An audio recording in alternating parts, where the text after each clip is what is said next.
جو بجلی مہنگی ہونے کی وجوہات تلاش کرنے کے لیے بنائی گئی انکوائری کمیٹی آگے بڑھ رہی تھی، ایسے انکشافات سامنے ہو رہے تھے کہ کمیٹی ممبران جو پروفیشنل تھے اور اس سیکٹر سے ڈیل کرتے تھے کہ آنکھیں حیرت سے کھل رہی تھیں۔ مان لیا کہ سرمایہ کار کو جس کاروبار میں پروفٹ نظر نہیں آئے گا وہ پیسہ نہیں لگائے گا۔ جائز پروفٹ ہر کسی کا حق ہے، لیکن جب ان پاور پلانٹس کی دستاویزات SCCP اور نیپرا کا ریکارڈ سامنے آنا شروع ہوا تو اندازہ ہوا کہ سیاسی حکمران عوام کے نمائندے کم اور ان پاور پلانٹس کے سگے زیادہ تھے۔ پاکستان میں بجلی پورے خطے میں سب سے زیادہ مہنگی پیدا کی جا رہی تھی۔ ہندوستان، بنگلہ دیش اور خطے کے دیگر ممالک اپنے عوام کو سستی بجلی فراہم کر رہے تھے، جبکہ پاکستان میں لوٹ مچی ہوئی تھی۔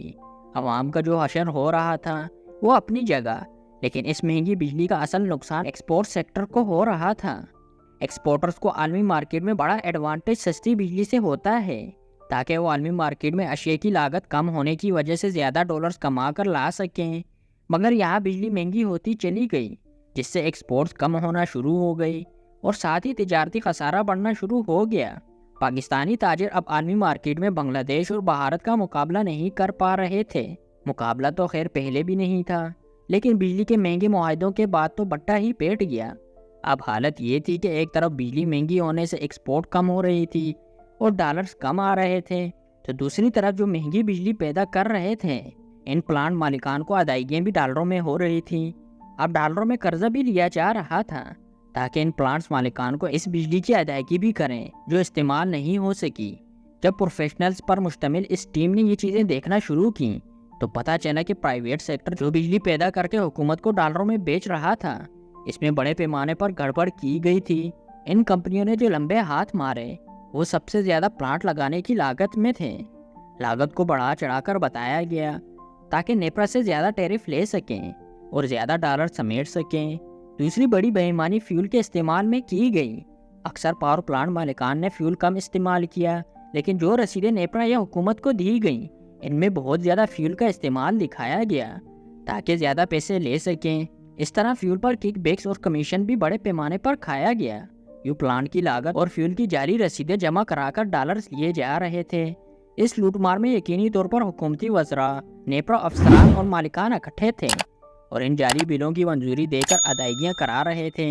وجہ وہی تھی کہ اکثر سیاسی حکمرانوں نے آف شور کمپنیوں کے ذریعے پاکستان میں پاور پلانٹس لگوائے اور اس سلسلے میں غیر ملکی فرنٹ مینوں کو آگے کیا گیا۔ بعد میں جب اس پیمانے پر لوٹ مار ہو رہی تھی تو لوکل پاکستانی بزنس مین جو پاور پلانٹ لگا رہے تھے وہ ان حکمرانوں کے فرنٹ مین یا شیئر ہولڈر بننے پر خوشی خوشی تیار ہو گئے تاکہ ان کے جھوٹے بل اور پلانٹس کی مرضی کی لاگت لگا کر مرضی کا ٹیرف لے سکیں۔ پیسہ کون سا سیاستدانوں کی جیب سے جا رہا تھا؟ انہیں تو بیٹھے بٹھائے ڈالروں میں کمانے کا موقع مل گیا۔ ساتھ میں نیپرا اور دو طاقتور DMG افسران کے ذمہ کام لگا کہ کوئی منہ مانگا ٹیرف اور جھوٹے بل کہیں رکنے نہیں چاہیے، کوئی اعتراض نہیں ہونا چاہیے، جو بھی جھوٹ سچ ہے اس کی ادائیگی کرنی ہے۔ نیپرا یا فائنینس کے کچھ لوگ اس کھیل میں برابر کے شریک تھے، وہ اپنی پوسٹنگ کے لیے پورے ملک کا سودا کر رہے تھے۔ اس کمیٹی نے 2002، 2006 اور 2015 کی پاور پالیسیوں کا جائزہ لینا شروع کیا تو فوری طور پر اس کی راہ میں رکاوٹیں کھڑی کرنے کی کوششیں شروع ہو گئیں۔ تمام تر کوشش کے باوجود کمیٹی ممبران کو بلک پاور اپ فرنٹ ٹیرف کا بریک اپ نہ دیا گیا اور نہ ہی ریٹرن آف ایکوالٹی کی تفصیلات دی گئیں جو اس سارے معاملے کی تحقیقات کے لیے ضروری تھیں۔ تاہم کمیٹی میں وہ لوگ شامل تھے جو ان سب کرتوتوں سے واقف تھے، لہٰذا انہوں نے کچھ اور طریقہ اختیار کیا تاکہ معاملے کی تہہ تک پہنچا جائے کہ کس نے کتنا پیسہ اور ڈالرز، جھوٹی رسیدیں اور جھوٹے بل دے کر وصول کیے اور کتنے کتنے ارب ایک ایک پاور پلانٹ کو زیادہ ملے، کس نے بڑا اور کس نے چھوٹا ہاتھ مارا تھا۔ پتہ چلا کہ ان پرائیویٹ پاور پلانٹس کو بہت زیادہ پرکشش فارمولے کے تحت ڈیلیں دی گئیں، انٹرنل ریٹ آف ریٹرنز بہت زیادہ دیے گئے، خصوصاً 1994 میں بے نظیر بھٹو اور زرداری دور کی پالیسی میں جب پہلی دفعہ IPPS لگے تھے۔ شروع میں کل 17 پاور پلانٹس اس پالیسی کے تحت لگائے گئے، ان میں سے 16 پلانٹ سے کل 51 ارب روپے کی سرمایہ کاری کی تھی، مگر 1994 سے 2020 تک ان پاور پلانٹس کے مالکان 415 ارب روپے کا منافع کما چکے ہیں۔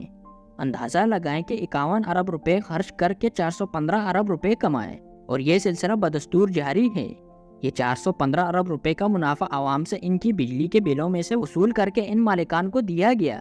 جن میں سے اکثر حکمرانوں کے فرنٹ مین تھے۔ یہ آف شور کمپنیوں کے ذریعے یہ سب کچھ آن کرتے تھے۔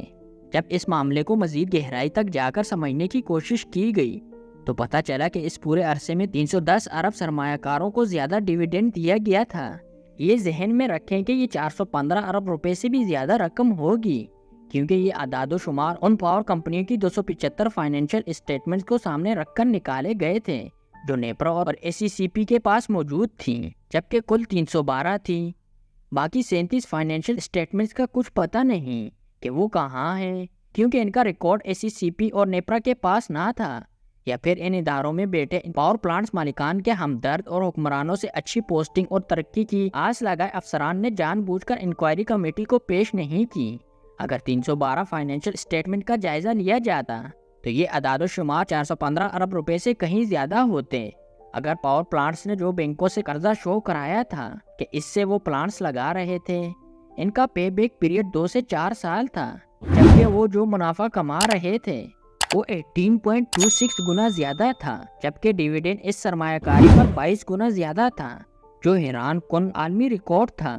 6 پاور کمپنیوں کو جو ریٹرن آن ایکٹیویٹی مل رہا تھا وہ 60 سے 79% تھا، جبکہ 4 کمپنیوں کو 40% مل رہا تھا۔ جتنا بڑا منافع پاور سیکٹر میں ان پاور پلانٹس مالکان کو مل رہا تھا، اس کا تصور پاکستان میں کوئی اور سیکٹر سوچ بھی نہیں سکتا تھا۔ مزے کی بات یہ ہے کہ پاور پلانٹس مالکان کی سرمایہ کاری پر رسک بھی 0 تھا۔ اس سے بہتر محفوظ اور ہائی پروفٹ بزنس ہو ہی نہیں سکتا، کیونکہ حکومت پاکستان نے انہیں سارون گارنٹیاں دی ہوئی تھیں کہ ان سب کو اربوں خربوں کی سب ادائیگیاں حکومت پاکستان کرے گی، اور اگر ادائیگیوں میں تاخیر ہوئی تو اس پر جرمانہ یا مارک اپ بھی ادا کیا جائے گا۔ یہ تو صرف فیول سے بجلی پیدا کرنے والوں کے ڈاکے کی کہانی ہے۔ ابھی تو گیس پر چلنے والے پلانٹس کی ہوش شبہ داستان منتظر تھی کہ وہاں کس نے کیا کیا ڈاکے مارے، جن کے ثبوت ابھی سامنے آ رہے تھے، مگر کچی گولیاں پاور پلانٹس مالکان نے بھی نہیں کھیلی تھی۔ جب ان کی چوریاں سامنے آنا شروع ہوئی تو انہوں نے اہم انکوائری کمیٹی کو اپنے مزید اسکینڈلز بے نقاب کرنے سے روکنے کا انوکھا طریقہ ڈھونڈا۔ اب بڑا کھیل شروع ہو چکا تھا۔